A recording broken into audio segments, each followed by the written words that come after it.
MEADOWS Surprises. The poem MEADOWS Surprises is a delightful piece written by the American poet Louis Brandeis Phillips.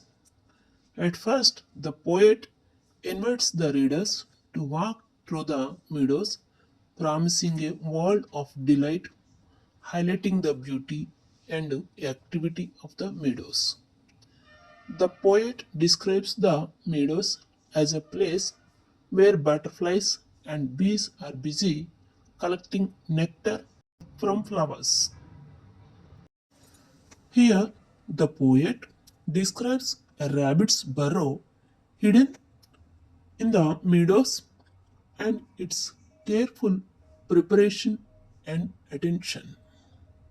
The poet observes various creatures, including velvet ant and lambs, highlighting the diversity and beauty of the meadows. The dandelion is a bright, bold flower waving the petals like a golden crown.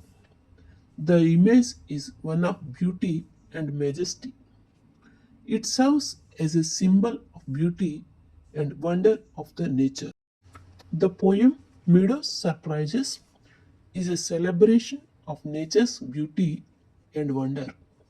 The speaker invites the readers to explore the meadow, discovering its secrets and marveling at its beauty. Thank you for watching and do like the video and subscribe the channel.